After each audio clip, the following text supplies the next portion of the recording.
Okay, I'm not sure if I'm live right now. Very sorry about that.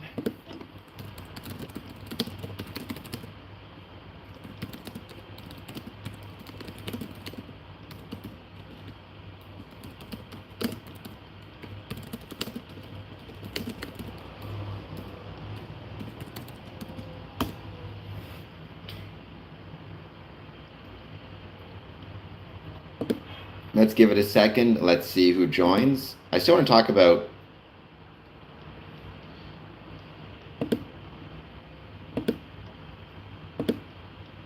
Freemasonry and the National Day for Truth and Reconciliation. So let's give it a second and let's see what happens.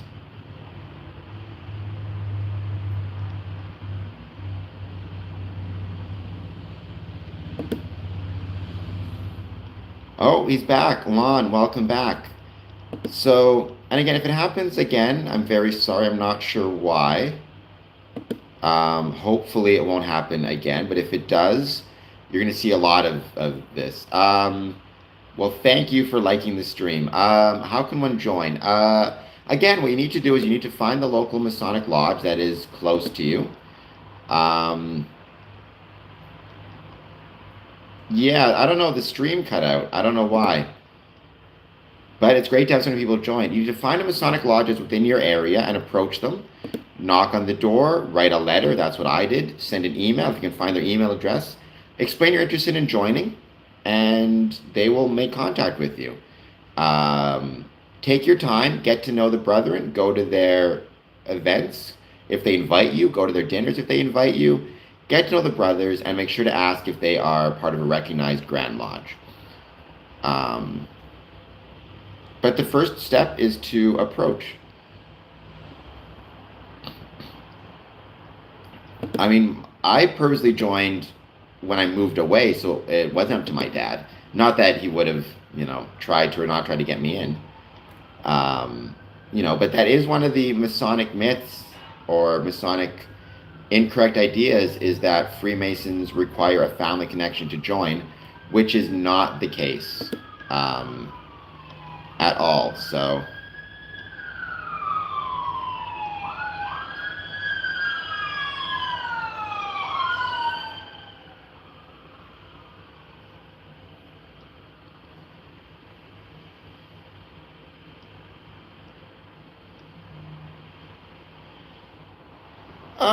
It does, although sometimes I think having a family connection can in some ways um, not help.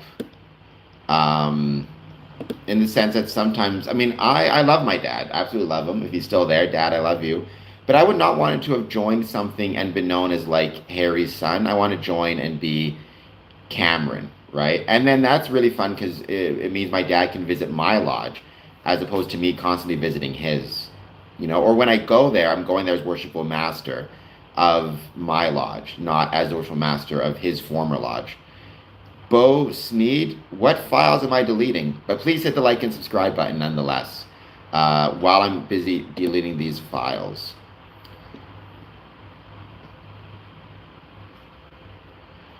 I do not wear a robe. There are some degrees in the appendant bodies where they have costumes. Some of them are maybe robe-like, but I do not wear a robe for my day-to-day Masonic experiences. It's suit and tie, sometimes tuxedo. That's what as far as it goes. Sorry, Scruffy, if you're still there, the way to deal with the Patreon is to contact me at info@growingcompass.ca, and I will send you the link for you to become a Patreon member for a 1-month free gifted Patreon membership.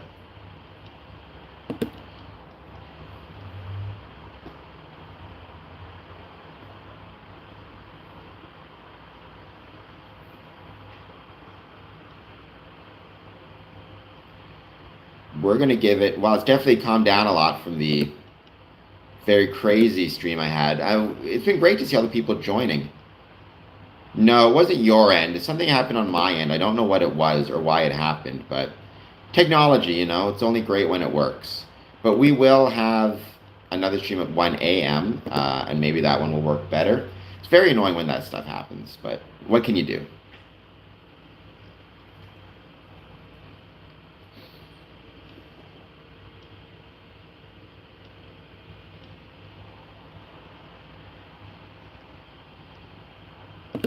Technology is only great when it works.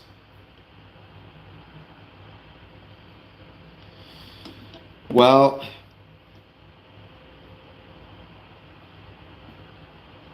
well, I don't know what I'm piping you up means, but I'm assuming it's not good. And non-public, I hope you stop doing that and find a better way to find better things to sell. But for both of you, I hope you'll hit the like and subscribe buttons.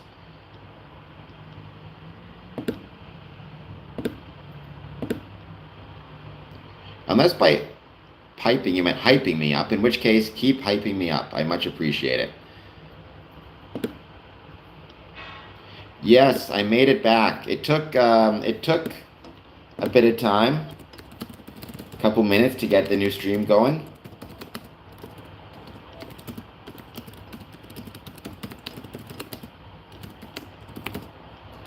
If this one goes, we lose the feed again, then what I'll do is I may have to stop this one. I'll do my 1 a.m. stream, so.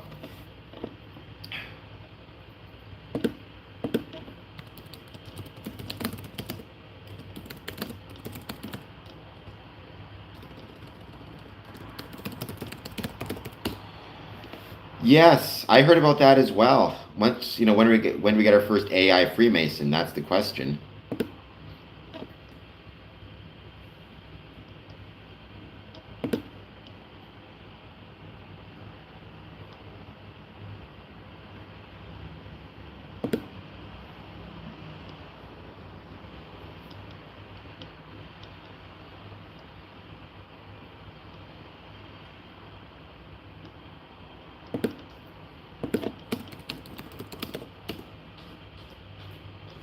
But I personally am one of those people who I'm not concerned about AI. Maybe I'm the exclusive one who's not concerned about AI. It seems like everybody is. I personally think AI is going to be fine, so I don't think we need to worry about it. I tend to be technology favored as opposed to otherwise.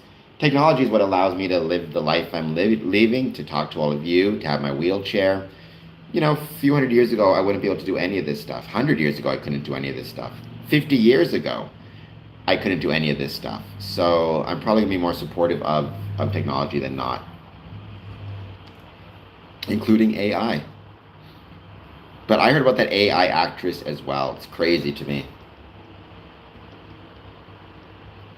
In another about 5-10 minutes, we're going to start talking about Freemasonry and First Nations. The reason being, today is National Day for Truth and Reconciliation, meant to honor and remember those First Nations children specifically who either survived or in many cases did not survive the residential school experience.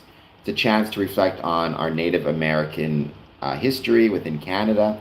And for Freemasons, it's a way for us to reflect upon the connection between Freemasonry and Native Americans and First Nations. Well, right now, no. However, I've asked that question many times. What would you do if an AI becomes self-aware and wants to join Freemasonry? Since it's never happened before, there is no kind of case law on this. In my opinion, it should be able to join, but I think a lot of people would disagree with me on that.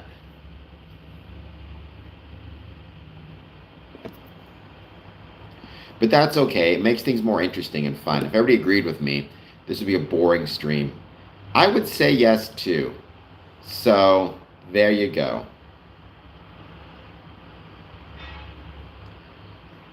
I mean, I feel like you're trying to get in good with the robots before they take over.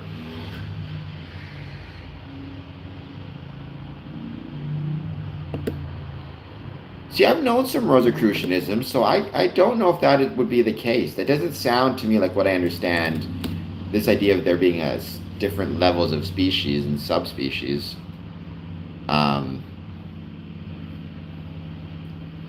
mean, people should think for themselves, but, I think by that token, AI should be able to think for itself too and not rely on humans programming it. An interesting, by the way, side note I wanted to mention. Yesterday, I started the process of getting my passport renewed. As people may or may not know, if you are traveling overseas or plan to travel overseas, you really should make sure that your passport is, it is there's more than 6 months before the renewal date. Because if you're traveling overseas and your passport needs to be renewed in 6 months or less, even though it's still valid, a lot of countries won't accept you. They will only accept you if your passport is 6 months or more to be expired. So don't wait till the last minute to renew your passport, especially if you plan to travel. Get it renewed with at least 6 months to go. Anyways, I'm getting renewed. I got my pictures taken for the passport at Staples, and they actually offer a new service where you can receive your pictures virtually or electronically, and you can do your entire passport reapplication or renewal process online, which is really cool. Yes, you got yours for 8 years, but just know 8 years, well, 8 years from now, who knows? It'll probably be microchips in your hand or something. But just know that at least as of right now, and so probably 8 years in the future, you can actually renew your passport online. You don't need to renew it in person or by mail, and you can get your pictures sent to you electronically.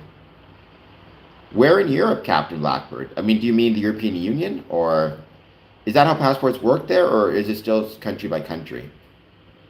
Okay, so see, I did not know that because when I got my passport renewed the last time, which would have been 2015, I don't think they had the option for online renewals. If they did, I didn't know about it.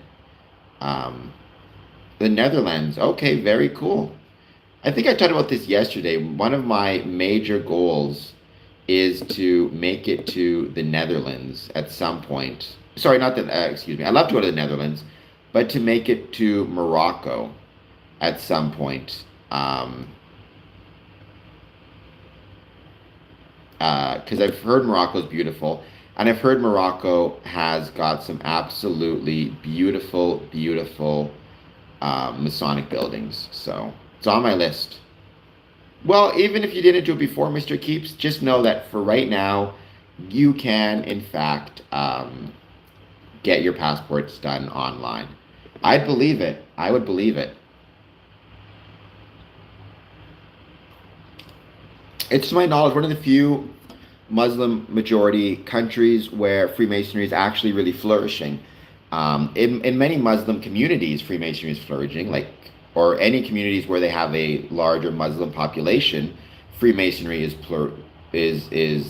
flourishing, like Dearborn, Michigan, for example. Um, in Morocco, the country itself, in many places in the Middle East, not so much. In some cases, it exists exclusively on military bases.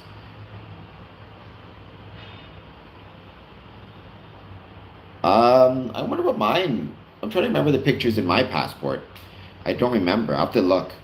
Did you keep your passports that expire as like souvenirs? I obviously do because they're kind of at this point, my passports are almost Masonic souvenirs in that so many of the stamps on them relate to Masonic trips. So I keep them with my Masonic memorabilia. You'd think so, Shemshu. You know your history of the shrine, but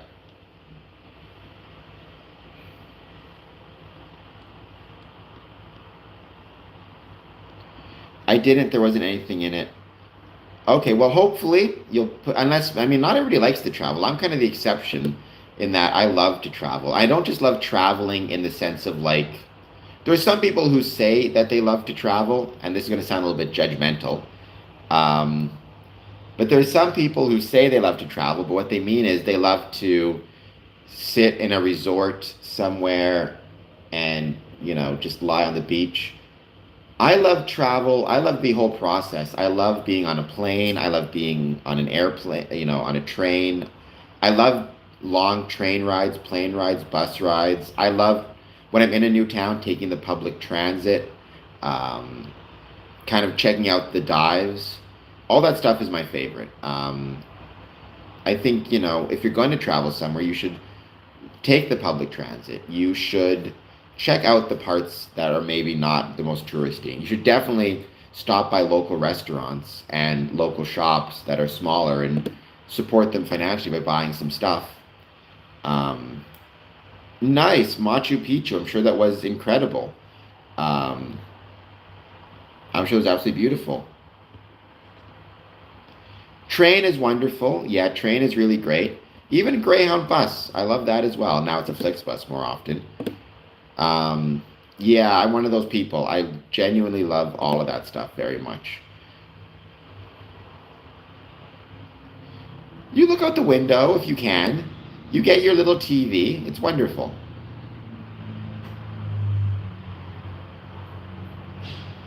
That's true. Dad's not wrong. It does take away customer service. I did my 8 hours. I did longer. My longest plane ride ever was from Dubai to Rio de Janeiro, and it was 14 hours. And I almost got stuck on the plane. What happened is, so I was sitting on the plane. Um, we landed in Rio, and I always wait to get off the plane at the very end uh, because of my wheelchair. I'd wait for my wheelchair to arrive at the door, and also, I can be a little bit slower sometimes. I don't want to get in anybody's way.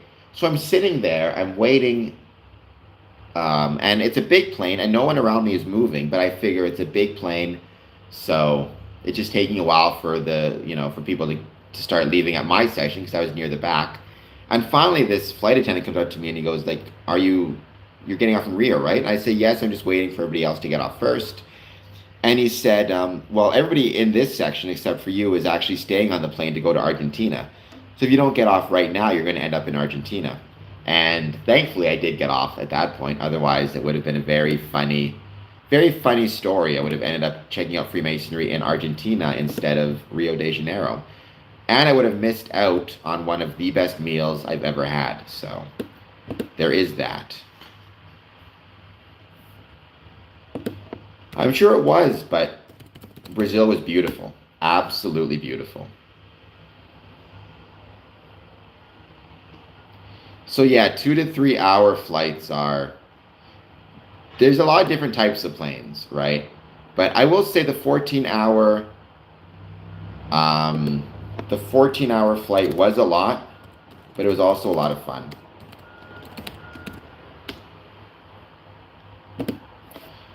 And I really enjoyed it. And I said this before, but nothing but respect and a thank you to all of the flight attendants, pilots, obviously, ground crew, mechanics, all of the ones who helped make sure that my travel was safe, efficient, professional, comfortable as it could be. Right? There's only so much you can do, obviously, in these circumstances. Sometimes being on a plane for 14 hours is going to be uncomfortable, but that's okay. But yeah, the food on the planes was pretty decent. I actually enjoyed the airplane food quite a bit.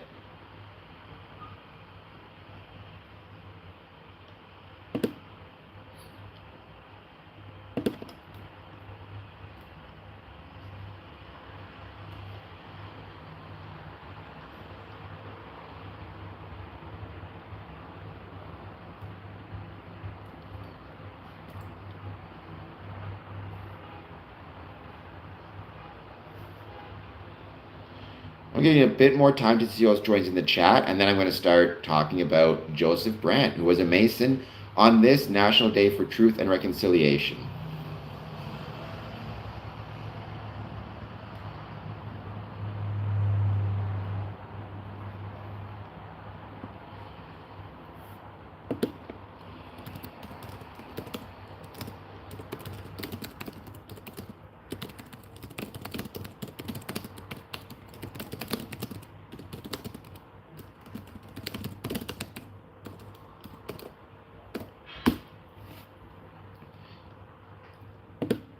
But when Captain mentions good steak, the best steak I ever tried was actually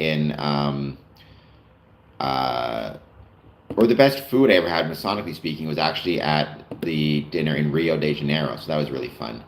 It was really great pasta. It was just really, really good. Um, 5 votes for this one. No, 100%. So nobody is concerned with government shutdown, which should take place in about 10 hours.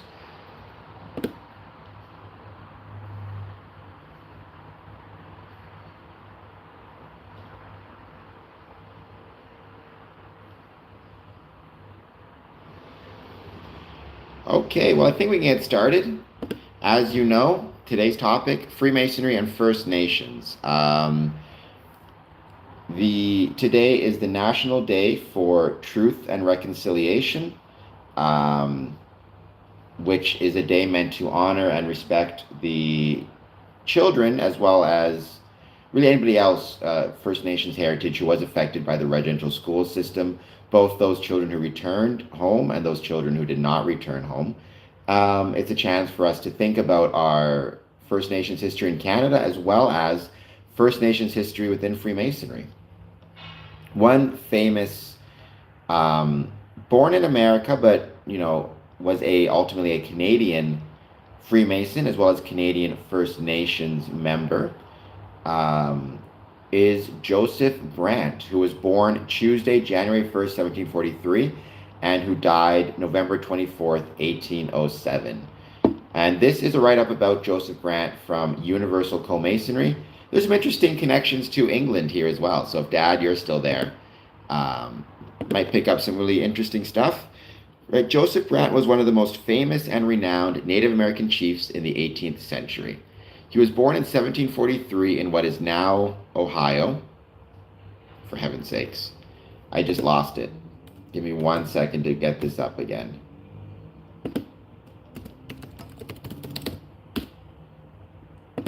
Here it is. Born in 1743 in what is now Ohio, he served with distinction during the French and Indian War and later on the British side during the American Revolutionary War. He was the chosen war chief of the Mohawk Indian tribe and later the Six Nations Indian Confederation, as well as being a Freemason and a devout member of the Church of England. He attended the university that would become Dartmouth as a teen, where he studied Western literature and English. He would later put his upper class British education to good use by rubbing elbows with British high society, with immense benefit to himself and those he represented. He became good friends with the British governor for the Indian tribes, who ended up marrying his sister. Well, a very handsome sponge, I'm sure. Please hit like and subscribe, Rue. Together, they worked to protect the territorial autonomy of the local peoples against the encroachment of European settlers. When France and England went to war in the French and Indian War, Brant led his people into battle on the British side, having been promised protection and recognition. However, the British forces were uninterested in using the native troops as anything other than scouts. As a lucky consequence of this, they evaded much of the slaughter of war in that conflict. When the American Revolution broke out, Brant immediately allied with the British again, reading the writing on the wall that if America won, it would expand west and push his tribe and others like it off their lands. He was elected war chief of the Six Nations. Hello, Maz Kelowna. Welcome. Please hit like and subscribe. He was elected war chief of the Six Nations Indians and went to England to secure the alliance with the British Empire. It was there that he was initiated into Freemasonry. There is debate over what lodge he was initiated into, but the year and month was April of 1776, and King George III presented him with his Masonic apron. Hello, Sam. He took the Masonic spirit of liberty, equality, and fraternity to heart and refused to bow to the king instead of meeting him as an equal. The king reportedly took this well, recognizing Brant as a prince and as a prince of equal standing. I think that's a really cool little moment. Normally we hear King George in a more negative light due to the winners, right? However, the idea of him actually recognizing a First Nations member as a prince in equality to him, I think is really, really cool. Hello from Italy, Maz Kelowna. Kind of one of the founders of your country, modern Italy, Garibaldi was himself a Freemason. Interesting little side note. Let me know how you're doing and if you have any questions about Freemasonry. During the American Revolution, he fought in several battles where his Masonic virtues of mercy and relief were evident in the sparing of officers and the halting of massacres. He fought valiantly and with courage, and when the British lost the war, he used all his diplomatic skill and connections to preserve the territory of the Mohawk against further encroachments. He became the first master of Mohawk Village Lodge Number 11, which he had helped found. He found in Masonry a platform to spread and reinforce his ideas and devoted much time to it. He would spend the rest of his life fighting against the growing tide of settler colonialism in North America and would be largely successful. He is totally remembered as a great peacemaker for uniting the Six Nations under his leadership, as a fierce warrior for his exploits in war, and as a true and faithful brother for his conduct towards his fellow human beings.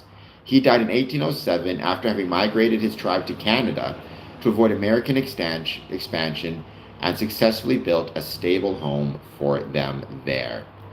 So, on this day of truth and reconciliation, show respect to our brother Joseph Brant, who was a Canadian Freemason, made a Mason in England, and demonstrated and lived his Masonic values. Welcome from Genova City. Who is my favorite politician? I mean, AJ, do you mean my favorite recent politician or favorite politician of all time? What are the years of which we are referring? But I would say, relatively recently, it would be Joe Biden. Of all time, Winston Churchill, probably. A good Mason, by the way, Winston Churchill, or a Mason anyways. Winston Churchill, George Washington, FDR, Lyndon B. Johnson, Stephen Harper, trying to think of who else. I would say those ones. Well, that is where you and I differ, Mascalona. I am personally not happy that Trump won. However, to each his own. I am not. I mean, technically, I guess I would be Christian or Anglican, but I would not call myself. I worked for Stephen Harper, Mr. Keeps. I was an intern in the office of the Prime Minister in 2009 after law school. My passion is Freemasonry. And my passion is more and more this channel. So AJ? No, Stephen Harper's not a Mason. I think the question was my favorite politician over the years, not my favorite Mason over the years. So to my knowledge, Stephen Harper's not a Freemason. If you want to ask me my favorite politician who is also a Freemason, it would either be George Washington, FDR, or why can't I think of it now? Or Winston Churchill would be my favorite politicians who are also Freemasons. But my favorite politicians in general are the ones I listed. Thank you, AJ. Would you like free cheese, please? It's something. Is that what you're looking for? Since I said it, I hope you have to like and subscribe. Thank you for subscribing, AJ.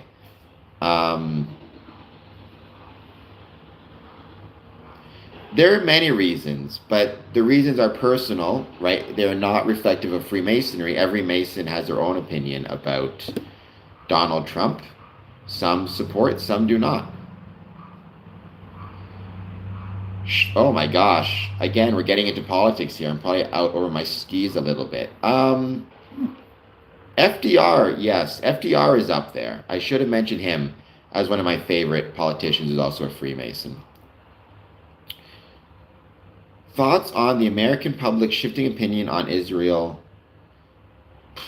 That's a tough one. I mean, I think it was bound to happen sooner or later. The American population is shifting, tends to shift its opinion. It tends to swing. Beyond that, I don't know if I have a ton of thoughts on it, to be honest. I think it was bound to happen sooner or later, though. I don't really believe in conspiracy theories, Ryan. I tend to be incredibly allergic towards them. I think that they almost always cause a great deal of harm, both to the individuals who believe them and the communities at large. I do not know what that means uh, about the government of Mexico. I've been to Mexico and I just did a podcast about Mexico, and it's an awesome country, wonderful people, excellent Freemasons as well. Um,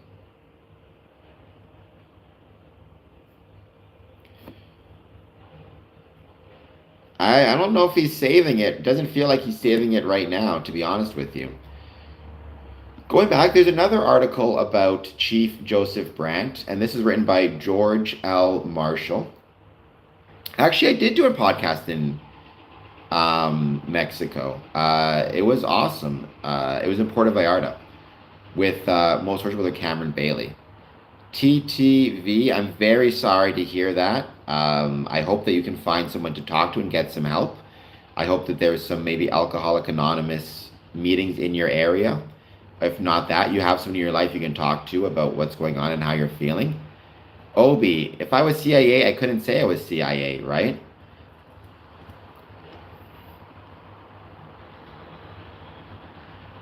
I don't know what PRI means, AJ.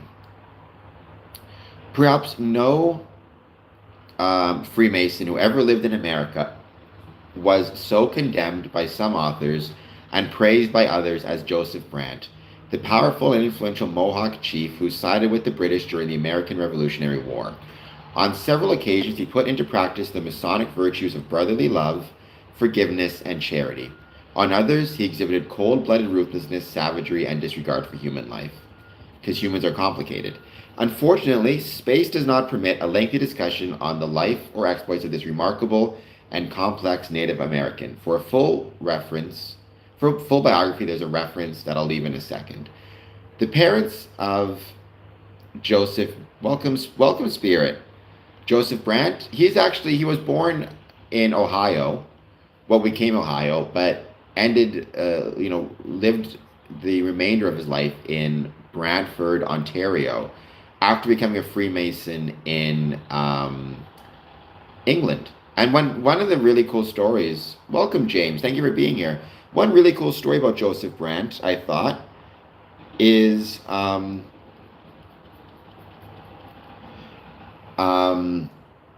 when he went to England to secure an alliance between the Mohawk people and the British Empire, he became a Freemason there. And when the King of England presented him with his Masonic apron, he actually did not kneel in front of the king, but rather remained standing.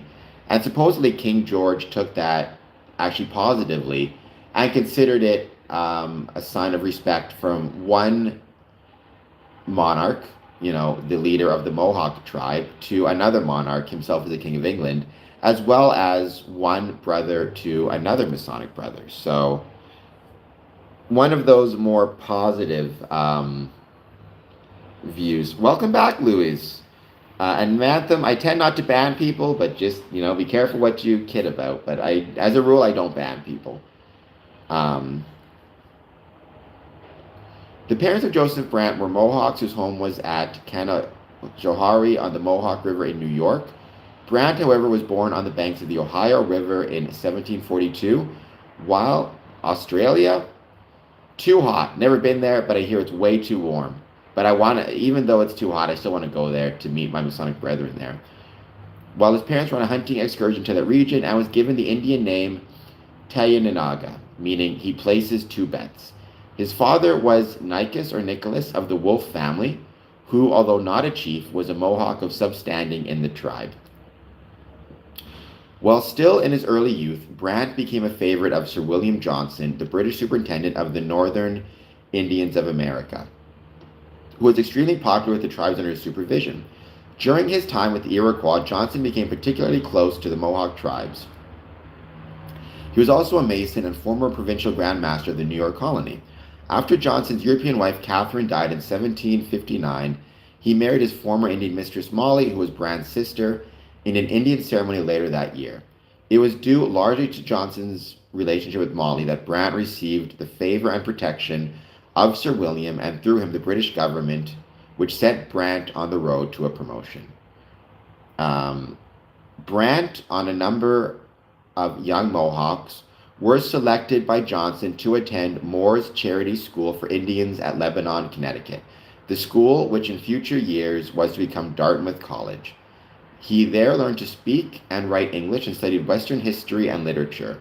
He is the only one of those chosen known to have derived any benefit from the educational process. He left school to serve under Sir William from 1755 to 1759 during the French and Indian War. After this, he became Sir William's close companion and helped him run the Indian Department, administered by the British out of Quebec. He also became an interpreter for the Anglican missionary and helped translate a prayer book and Gospel of Mark into the Mohawk language. After 1768, he married Christine, the daughter of Oneida chief, whom he met in school. Together, they settled on a farm near Canajoharie, which Joseph had inherited. While there, Brant assisted in revising the Mohawk prayer book and translating the Acts of the Apostles into the Mohawk language. He also joined the Anglican Church, was a regular communicant, and evinced a great desire to bring Christianity to his people. His wife died of tuberculosis in about 1771, leaving him with a son and a daughter. In 1773, he married his wife's sister, who died a few months afterwards, also of tuberculosis. In 1774, William Johnson died and was succeeded in his territories by his son. I did graduate from law school. By his son, Sir John Johnson, as superintendent of the Indian Department. Those who remained loyal to England, known as Loyalists or Tories, were not all colonists. Other allies of the British were numerous Indian tribes, more especially the Iroquois tribes who occupied the lands of upstate New York, south to northern Pennsylvania. Right, so there's several Indian groups, all of whom kind of remained loyal to the British during the Revolutionary War. About the year 1776, Brant became the principal war chief of the Confederacy of the Six Nations, due perhaps to the patronage of the Johnsons and the unusual circumstances in which he was placed. With his high office of leadership, he also received a captain's commission in the British Army in charge of the Indian forces loyal to the Crown. Immediately after receiving the appointment, Brant made his first voyage to England. By making this trip, he gained time and was enabled to observe for himself the power and resources of the king and the British government. He also went to protest the policy of Guy Carleton, commander of the British forces in Canada, who refused to invite Six Nations to join the war against the Americans, except to use 40 to 50 men as scouts. Brant was well received in England. You keep saying please, AJ, I'm not sure why. And was admitted to the best society. His own education and close association with the educated men and his natural, easy, and graceful manner facilitated his reception. And he was an Indian king. He was too valuable a person to be neglected. The members of the British cabinet and nobility fawned over him, gave him expensive presents, invited him to their great estates, and arranged to have his portrait painted by famous artists like Reynolds, Romney, and others. Among his particular friends was the English diarist Boswell. He received official assurances that the Indian loyalists would be utilized to a greater extent in the American conflict than indicated by Carleton. Also, during this trip, Brant received the Masonic degrees in either Falcon Lodge or Hiram's Clifton Lodge in London in April of 1776. He had the distinction of having his Masonic apron given to him from the hand of King George III.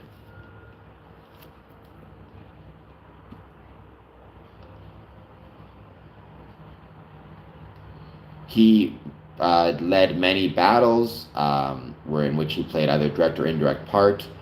I'm not going to go through them all. The siege of Fort Stanwix, Oriskany, the Wyoming Valley of the Upper Susquehanna, Mohawk Valley of the German Flats, Cherry Valley, Port Jervis between 1775 and 1781. However, there are two, ignoring you for what, AJ? There are two incidents that Masonic writers refer in Brant's association with Freemasonry: his saving the life of Captain John McKinstry and his attempt to save the life of Lieutenant Boyd.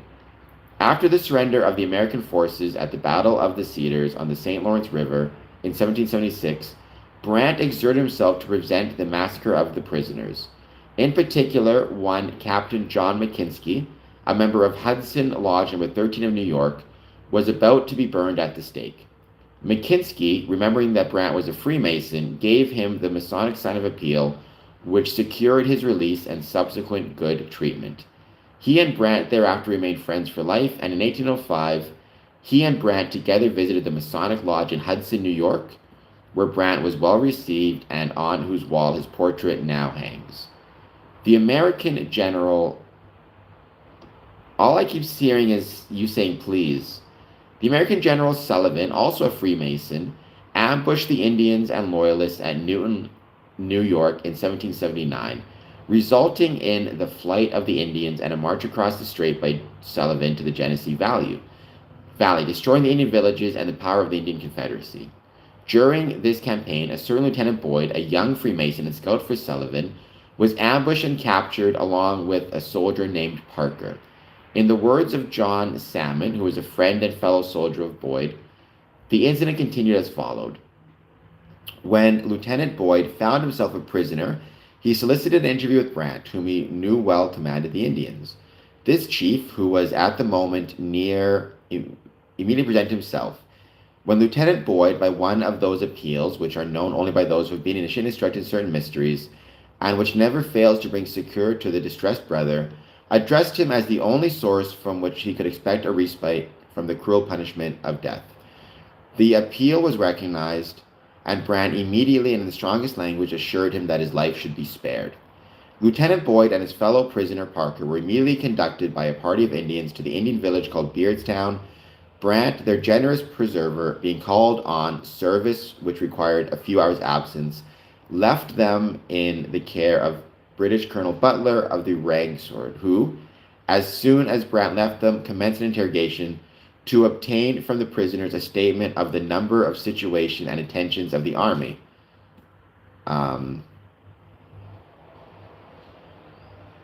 Basically, unfortunately, while Brant was away, the person who left them in the care of killed the prisoners, including the Masonic prisoner, and Brant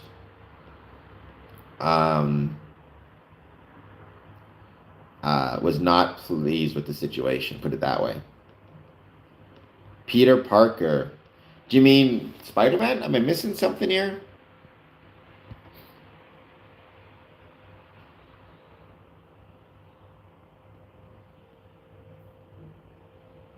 Welcome back, Louise, by the way. So Brant and anyways, after United States won, Brant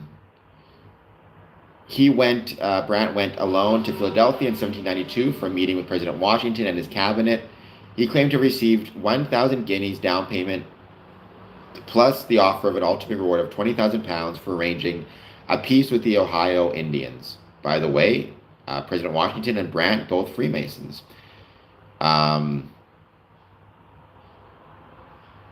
He assured the United States he would help, but upon his return home, he changed his mind and actually worked to foment an unrest rebellion among the Ohio Valley Indians against the Americans. Traveling in the American West to promote an all-Indian confederacy to resist land concessions. Following this, he devoted the remainder of his life to the interests and moral improvements of the tribe, continuing his missionary work and translations of Bible passages into the Mohawk language. Brant constructed for himself a spacious dwelling in Canada, where he lived in handsome style with many individuals, a host of slaves, and aristocratic Virginians.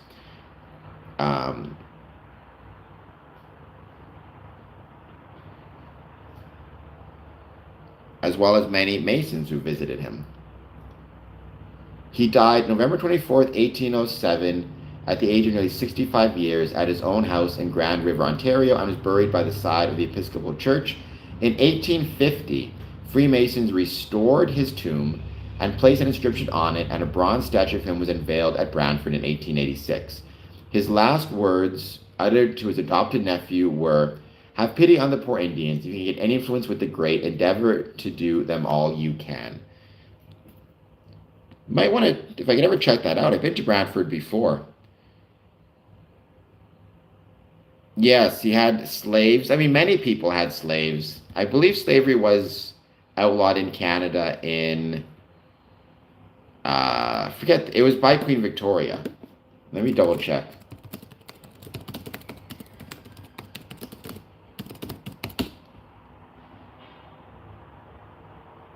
Sorry. I think it was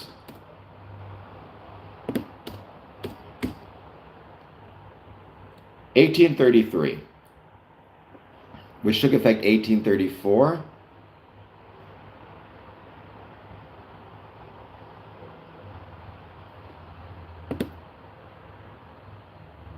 Well, I guess it was 1793. It was limited in Upper Canada. So, Chief Joseph Brant. Um, Actually, here's what I was talking about when it came to uh, not kneeling. Right, he became affiliated with Lodge Number 11 at the Mohawk Village at Grand River, of which he was the first master, and later affiliated with Barton Lodge Number 10 at Hamilton, Ontario. In later years, the town of Brantford, Ontario, and the Grand River was named for him.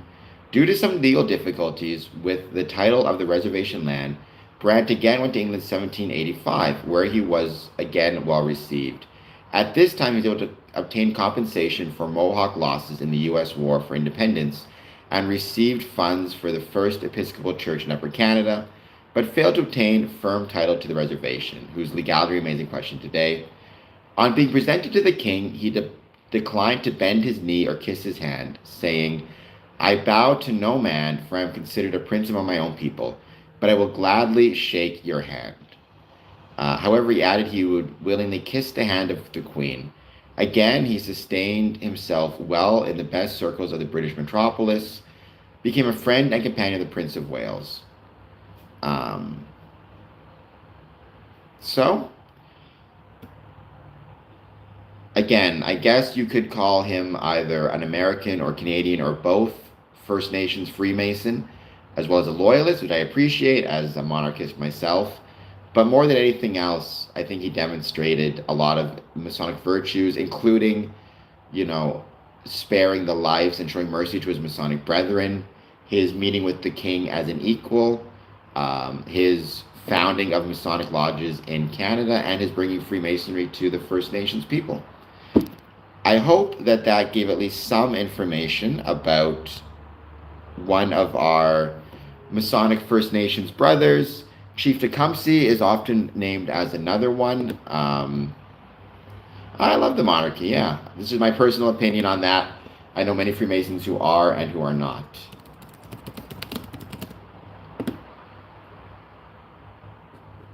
You know, some other famous Freemasons who are, um, you know, prominent. Some other Freemasons who were prominent Native Americans as well. John Ross, Elias Boudinot, Peter Pitchlin, Cherokee Lodge number 21 in Oklahoma. There's also the Oklahoma Indian Degree Team. Well, you can be both, right? I think in 2025, having a backstop actually protects, having a monarchist backstop actually protects democratic values. Because if you look at what's happening in the States right now, one of the issues is because they don't have a head of state that is separate from the head of government, you end up with the ability for the president to do some pretty undemocratic things and have no one to stop him, right? Except you have, unless you have a powerful enough opposition party, which the States does not have. Well, Slick Rick, I do not believe, but you are right, Mr. Keeps. At a general rule, people were, at the time, the Enlightenment was opposed to monarchical rule of any sort. I think in 2025, we're actually seeing its value, considering what's happening in the States and other places, where when you don't have a non political entity that can act as a backstop, The states, in my opinion, this is me speaking for myself personally, the United States does not have a strong opposition party to Trump at the moment. You can, but unfortunately, when you don't have a monarchy or some type of um, apolitical check, what you end up having is those checks and balances tend to become incredibly politicized, which means the extent to which they are willing to stand up for democratic rights becomes a question of politics, as opposed to a question of law or human rights.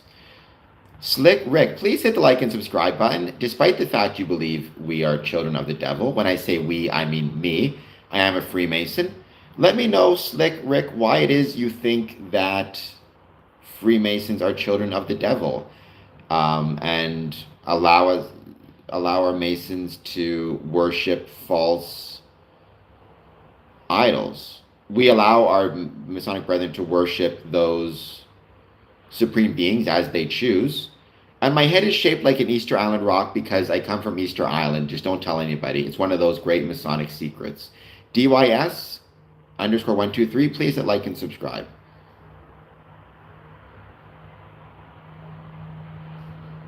Well, so that is not the case, Slick Rick. I like your name, by the way. I've been a Freemason for 20 years, give or take. At no point has any Mason ever told me that the handshakes or any other mode of recognition would heal me, either in a physical sense, like I'm not going to grow my legs back because I get the handshake, nor of any other ailments. That's what doctors are for. Um, in terms of making good men better, that's a very common refrain we hear. It's not one I'm particularly a fan of, personally. I don't think Freemasonry is about making men better. I think it's about making communities better.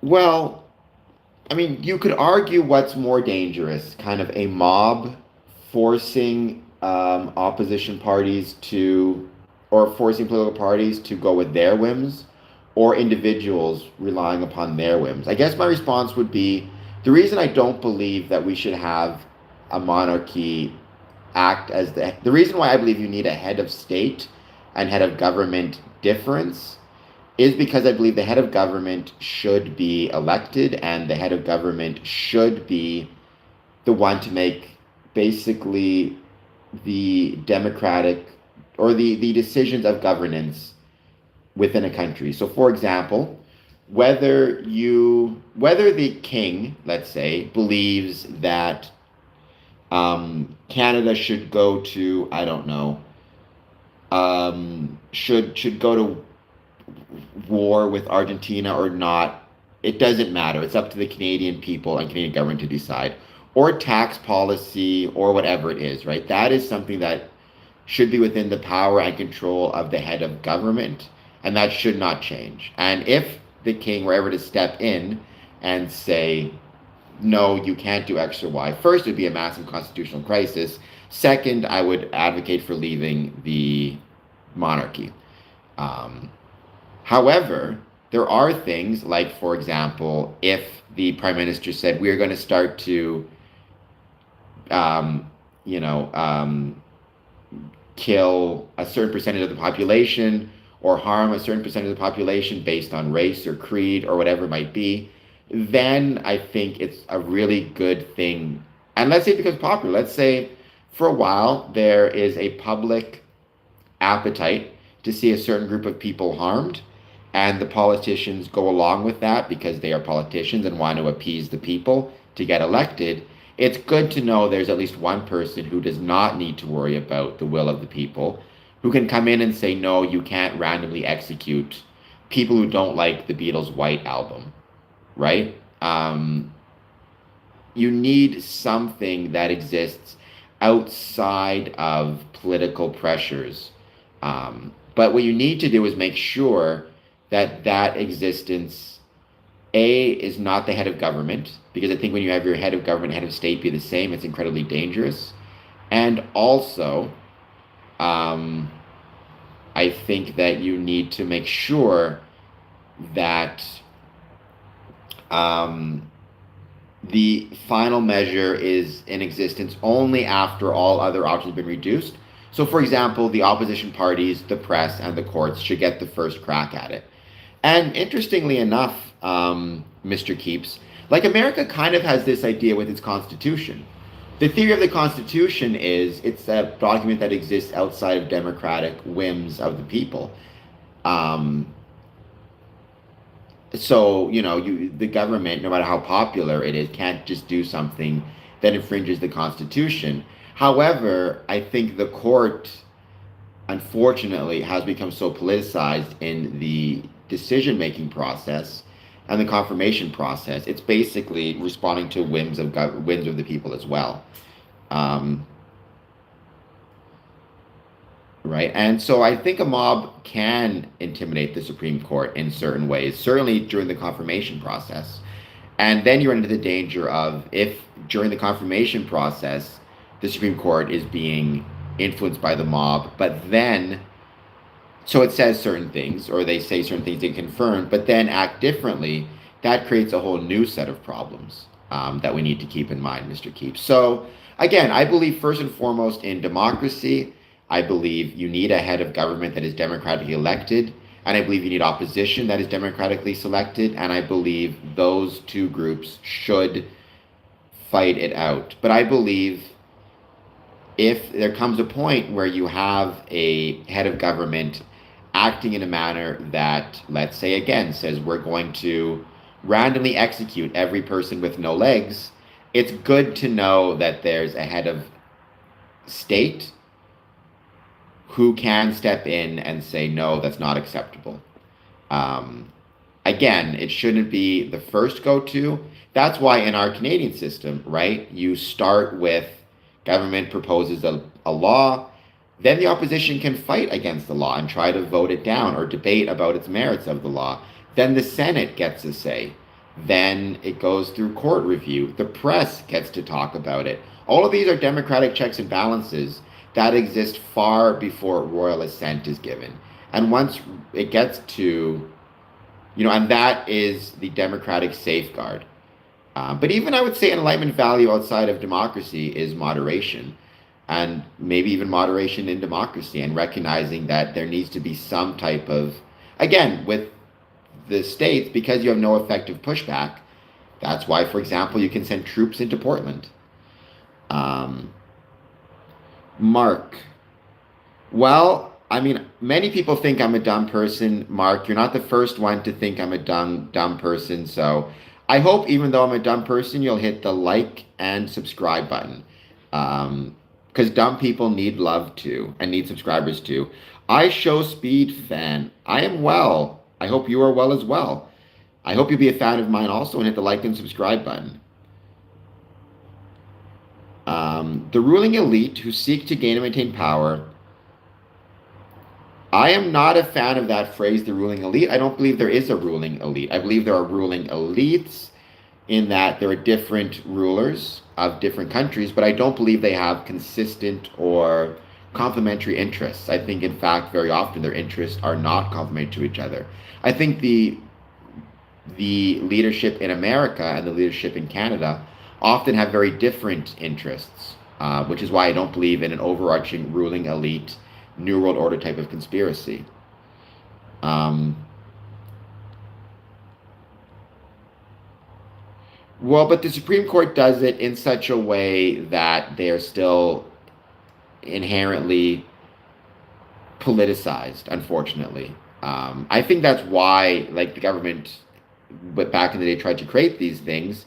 But I think we're seeing a republic shut down. What's interesting, Mr. Keeps, is if you look at things from a historical perspective, what you often see is when you remove the head of state, head of government distinction, very often those governments end up trending back towards an autocracy and a dictatorship. The classic example would be ancient Rome, which ancient Rome was founded as a monarchy. Then in 510, it became a republic and famously had a rule of no kings and created a whole system in which power was checks and balances, and there was no distinction between head of government, head of state. You voted for both at the same time through consuls, and it was a purely democratic system that lasted for about 400 years until it stopped being responsive to the needs of the people, became incredibly corrupt, and eventually you had a return of Julius Caesar and autocracy. Because pure democracies with no constitutional monarchy or no ability to kind of protect the rights of individuals from these things tend to revert to autocracies. So again, I believe in democracy. I believe democracy is a fundamental value, but I believe democracy backstopped by a respect for human rights and human equality as protected through a head of state is the best approach to take. Again, you can try it other ways. In ancient Rome, in the Republic, they tried it by dividing up power into smaller and smaller kind of provinces. You had two consuls, you had the tribunes, you had the praetors, you had all these different government agents that it's the idea was if you divide the power up amongst fewer and fewer politicians, no politician will be able to harm anybody because every other politician will have enough power to stop him.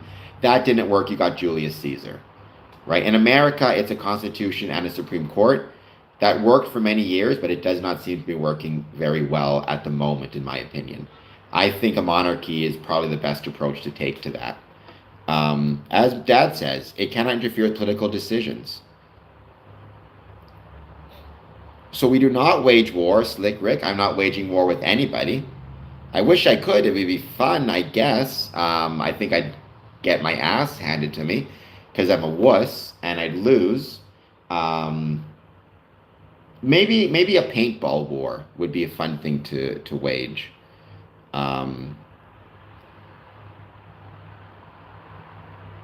Connor says, well, any president can do undemocratic stuff. Democracy is, Luis, democracy is a spectrum, right? I mean, you can go from the most democratic, which is every decision gets voted on at every level of government, every time a decision needs to be made, to the least democratic, and you find a middle ground, right? Hopefully. Somebody said something up here, and I did not like it. It concerned me a little bit. Dee Dee said, why do black people think they are Freemasons? That concerns me because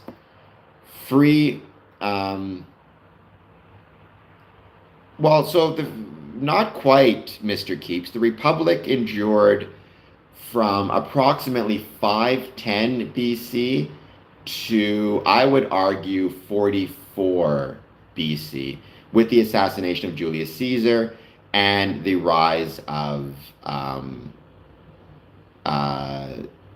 Augustus. So, I mean, so 510 to, so 470 years, something like that.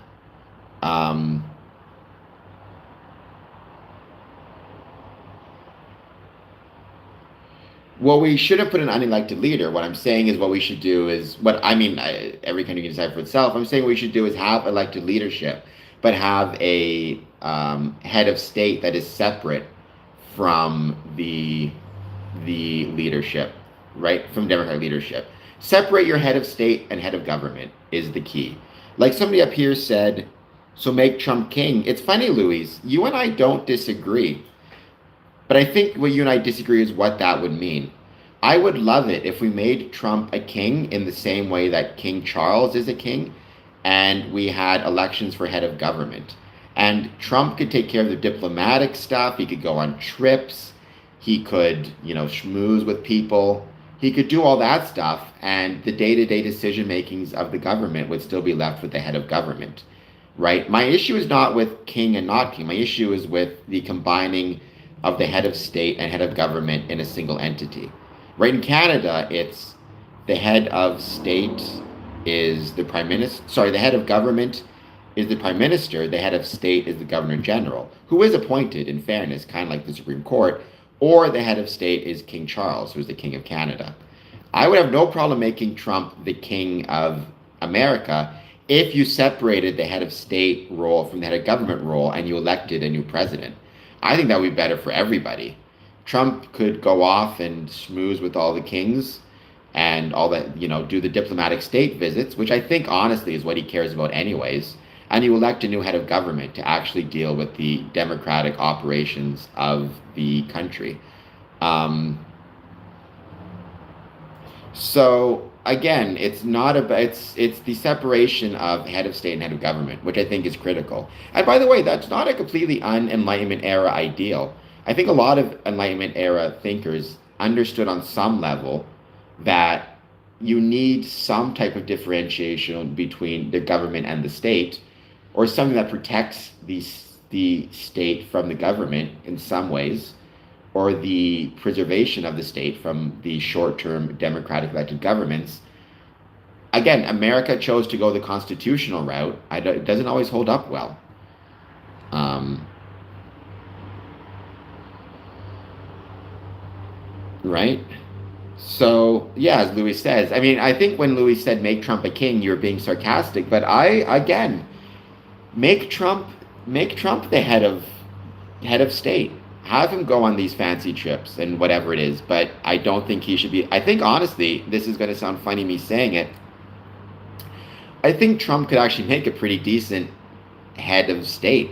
I think he likes the pomp and the circumstance. You see, I'm talking about all the gold, and he's turning the White House into a palace in some ways. He loves the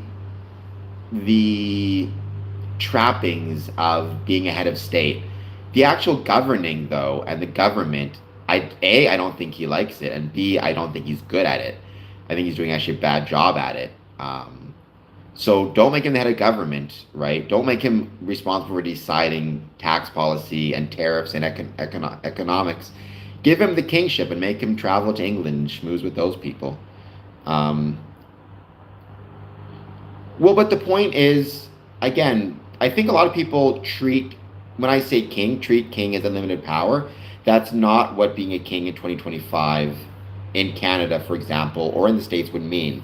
It means being the head of state and being different than the head of government, right? It means, in theory, if all other processes of democracy fail and break down, there is a final stage that the king can step in and say that's not appropriate. However, like even in Canada, if the government says, we are going to do this terrible thing, let's imagine something everybody agrees is terrible. Um, I'm trying to think of an example. I hope most people like me. Somebody said above my head, looks like it comes from Easter Island. Let's say the government, Prime Minister Mark Carney, steps in and says, we are going to randomly execute all people whose heads look like they come from Easter Island. I'd be in trouble at that point, right? Even then, the King of Canada, nor the Governor General, they can't just step in and say, no, you're not doing that. First, the opposition has to respond to it in Parliament. Then the Senate gets to respond to it in the Senate. Then the press, or throughout the process, the press gets to respond to it and people get to respond. Then the courts get to respond, right? So all of these checks and balances are in place well before it gets to the matter of needing royal assent, right? And if all those things break down, then royal assent steps in and the king can say, please leave Cameron alone. Just because his head looks like he comes from Easter Island, you don't get to do that. But because he's the head of state and not the head of government, he doesn't get to interfere with the initial process. And hopefully cooler heads prevail that it never gets to that point, that somebody else has to step in. Right? So it's not, being a king, it does not mean unlimited power. It does not mean you can do whatever you want. It means, at least in my version of kingship, it means you have a head of state who is separate from the functions of the government, who is not applicable to the whims of popular opinion, but who does not engage with the political or democratic process unless and until every other political option is exhausted. And then you hope he steps in. So again, yes, make Trump the king, make him the head of state, and give the head of government to, well, I think Joe Biden, because I like Joe Biden a lot, but have an election and give the head of government to a different entity. I mean, does the King of Canada, Prince Charles, interfere with our day-to-day lives or political processes? Nathan, I don't think he does. By the way, Nathan, please hit like and subscribe. Probably. I would probably be crazy. I mean, these are just my opinions, by the way. I'm not speaking for Freemasonry here.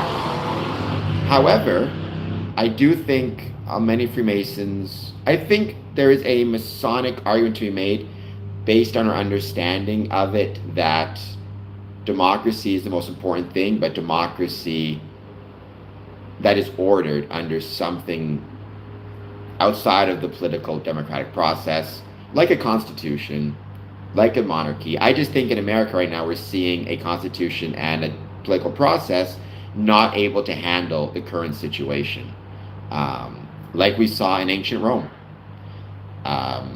Again, when these things trend, right, and so I think that needs to still be the case. That's what I'm saying. I think I like the idea of having a monarchy so long as it is a monarchy that does not control the political process or the government. Rather, it's a monarchy that is a head of state, not a head of government, and does not get to interfere with the political process. Again, the king can't just come to Canada and say, "You're doing this because I'm the king." The government would stop him. He needs to be not in that sense. Well, in the States you would. In Canada, we already have that proper system of constitutional monarchy, which I think is the best system. I mean, I think Trump is already starting to do some stuff I'm not comfortable with.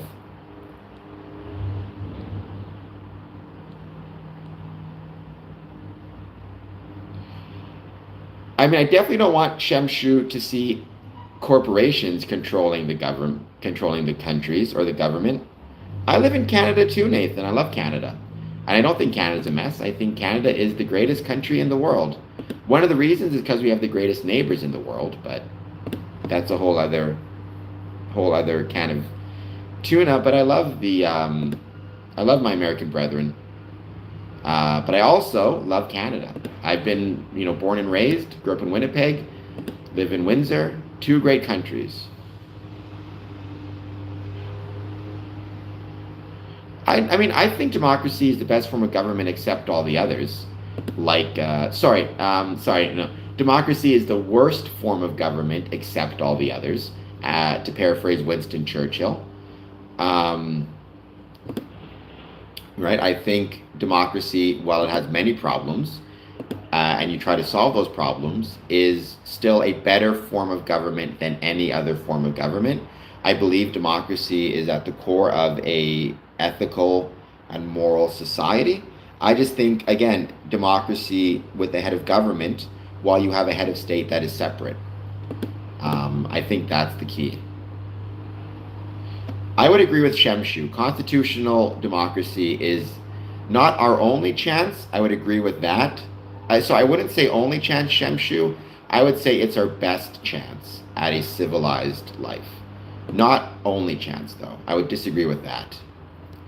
I think there are many ways. I just think it's the best way is a constitutional democracy.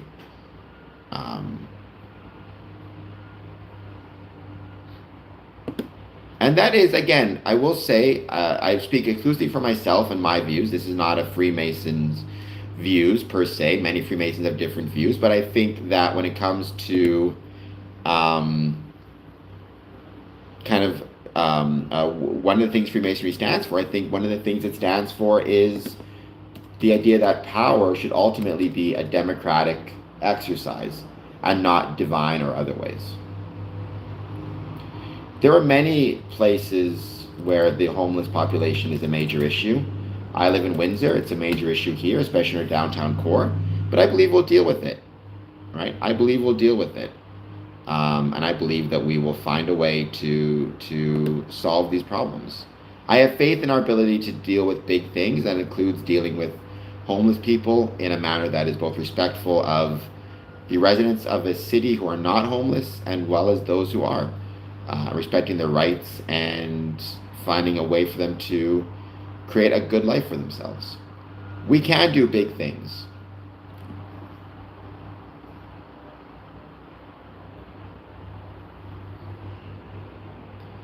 See, I think that's way too cynical, Nathan. I don't think that's helpful. I choose to have faith in our government. Not that our government always does things that are right. I mean, we should vote for how, if we like them or don't like them, whatever it might be. But I think that type of pessimism is not helpful. Yes, I would agree with Dad. I mean, not just Joe Blow, hopefully everybody. I'm not a big fan of anti-vagrant architecture, but I understand it. I think, it doesn't really solve the problem because if you build your benches in such a way that homeless people can't sleep on them, well, then they'll just sleep on the ground underneath the benches, which does not seem to me to be that helpful.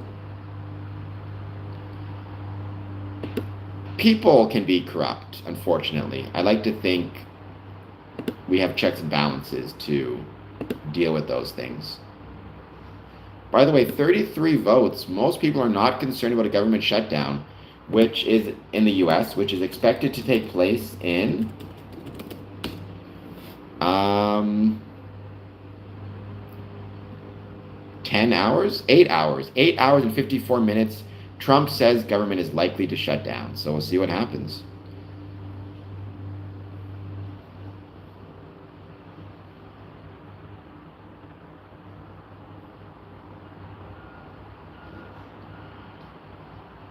Well, then vote for some different people. Let's see what we can do, Nathan. And thank you to whomever is giving the hundreds. Have I ever had a nemesis? Honestly, Albert Pike is starting to feel like my nemesis, Z, because he's always being brought up in these discussions. So, I mean, sure, there's been people who I've disagreed with. And in Freemasonry, there's been people who, have had different views on what the craft should be. The extent to which I've been required to push back against them, I'd say, makes them, I guess, my nemesis in some ways, though I try not to think in those terms.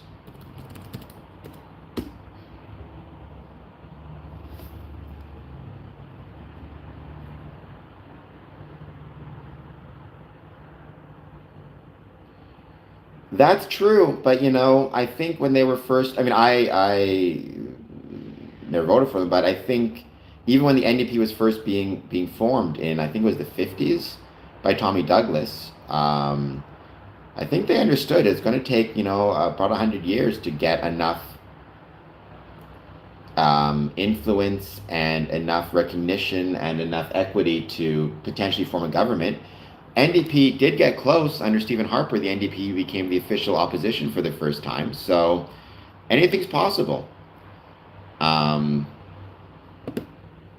I truly believe that. At least I have to believe that. Otherwise, what's the other option? Not believing that and then just going full black pill?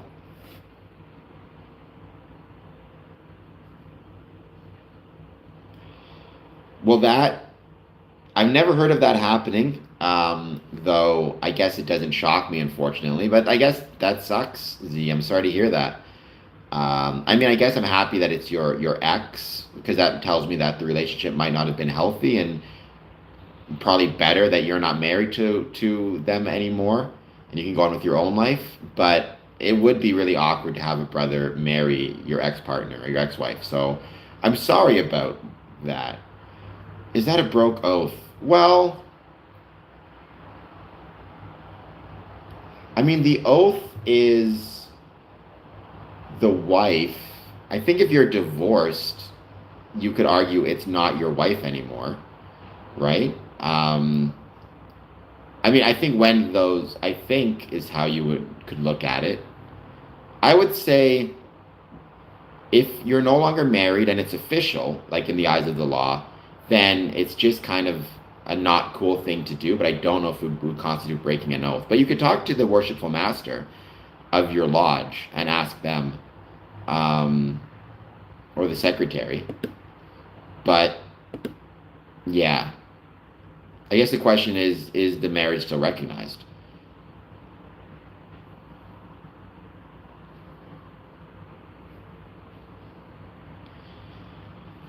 Well, what's that expression? Um, the best argument against democracy is a 5-minute discussion with the average voter. Again, that was Winston Churchill. I think you have to kind of trust that at a sooner or later you will have enough people that the better choice prevails. An interesting example of this, and I was just thinking about this a couple days ago.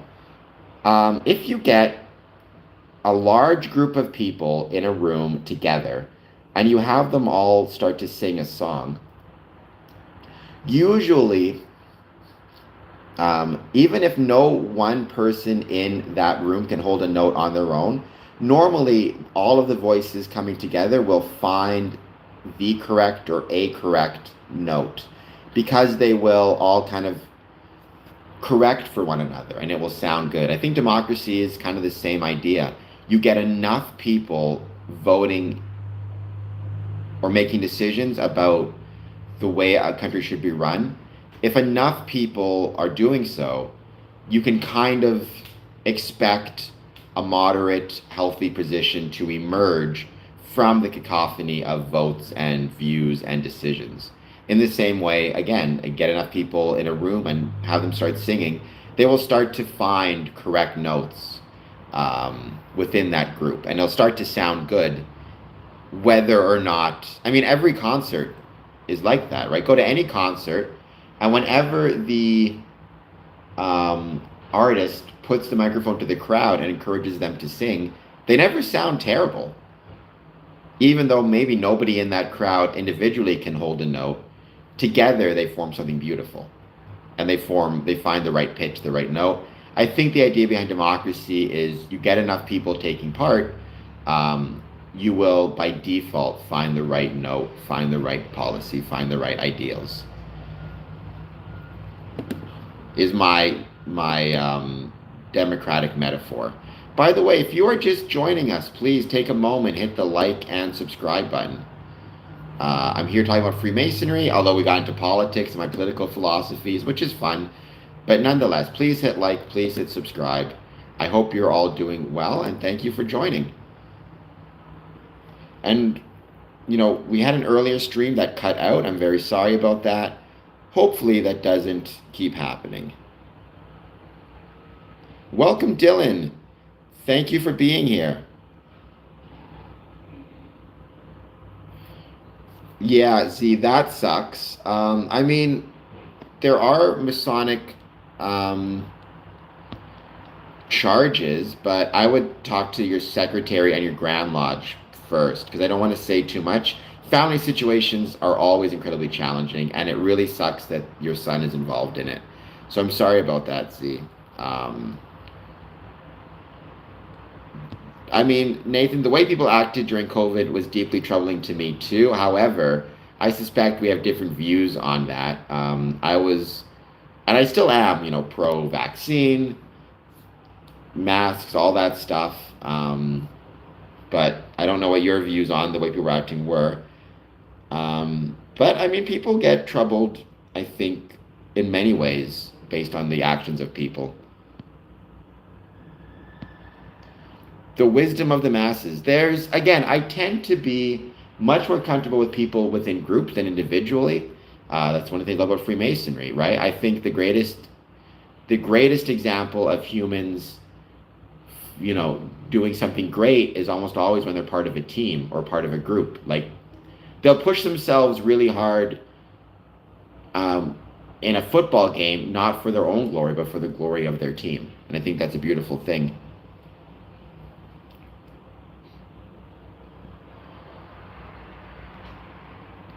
I mean, definitely don't agree with that, Brandon. That is 100% not the case.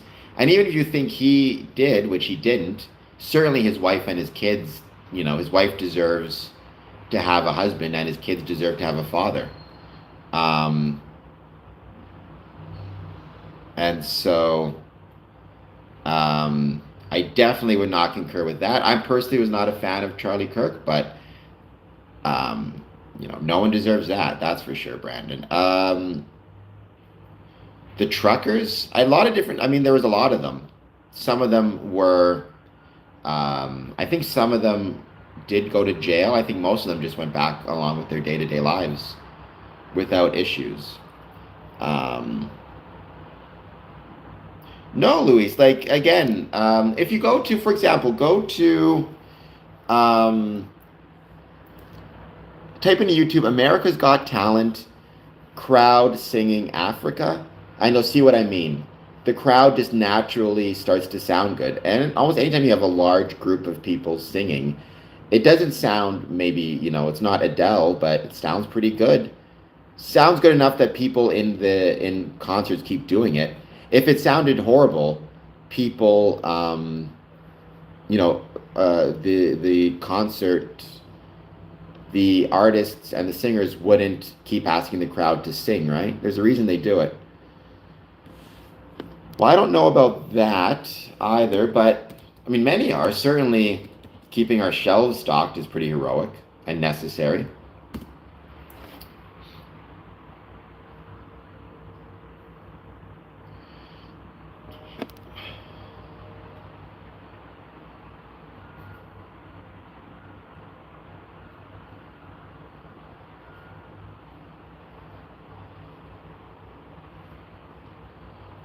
I like Carney fine. Again, every Mason has his own opinions on who is good or on politics. There are some in Canada. There's some Masons who like Polyev, some who like Carney, some who like the NDP, some who like the Liberals, some who like Green, some who like Conservatives. Same thing with in the States. There's some who support Trump, some who support Kamala Harris or supported Kamala Harris. Um, it's one of those things where every Mason kind of has to make up his own mind.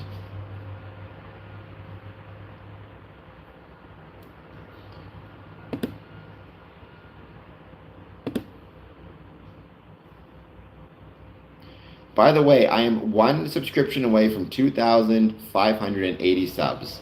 So if y'all want to be cool, and don't forget to follow me on my other social medias also.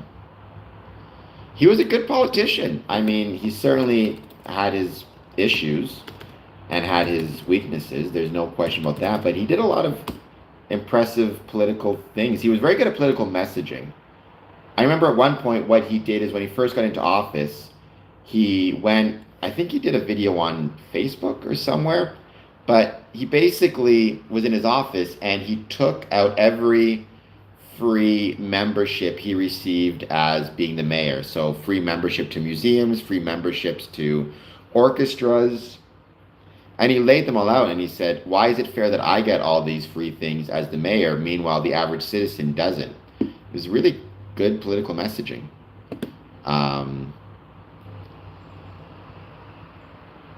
So keep that in, not to, and obviously he had his issues as well, but you need to be, even our politicians are imperfect, much as we like to think otherwise. Yes. By the way, if you're just joining, please take a moment, once again, to hit that like and subscribe button. We're going to be ending this stream soon. I hope you enjoyed my ideas on Joseph Brandt, or my discussion on Joseph Brandt. His interesting Masonic connections, the way he brought Masonic mercy onto his battlefields and with brethren who were in opposition to him. And I hope you've enjoyed this discussion. I hope you'll take a moment, especially if you're Canadian, to think about National Day of Truth and Reconciliation. Maybe wear something orange if you have it. I don't, sadly. And how we can remember the heritage and the history of our First Nations, including those who were taken to residential schools and in some cases never returned.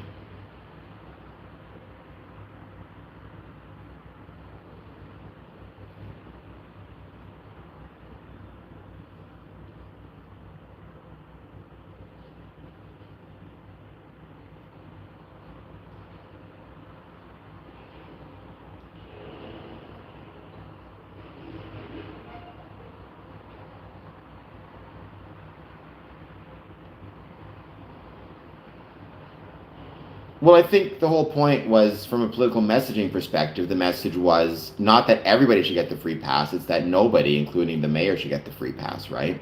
Why should he, as the mayor, get free things when people in Toronto are struggling, right? So he wasn't, his political message wasn't give everybody the pass, it was give nobody, including the mayor, the pass, especially not when people are struggling. Which again, a lot of people would look at that if they were struggling and agree with that and say, yeah, why should, why I'm struggling to put food on my table and the mayor now has a free pass to the museum doesn't seem fair. Better to give nobody that and just focus on how you can make life more affordable in Toronto.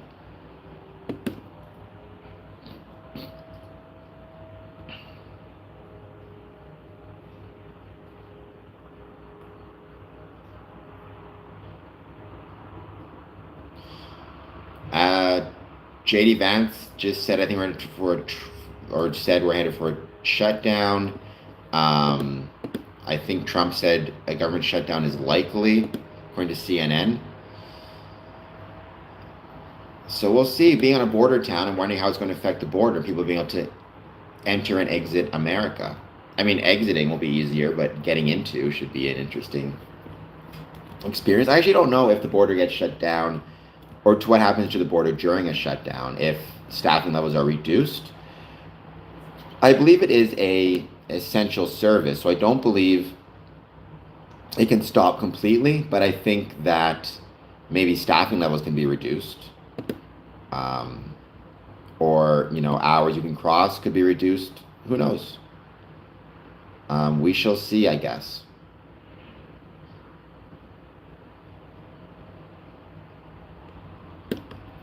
But yeah, if there is a government shutdown, I may go on stream tonight to talk about it a little bit, maybe even on my personal channel.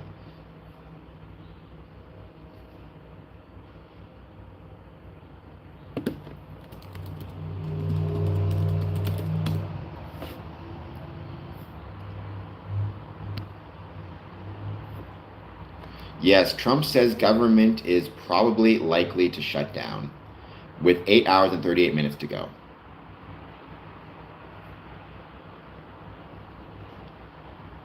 All right, guys. This has been a very fun stream, but I got to get ready for tomorrow on my meeting. I'll see you tonight. Thank you for joining. I hope you enjoyed the discussion. All right, guys. Talk to you soon.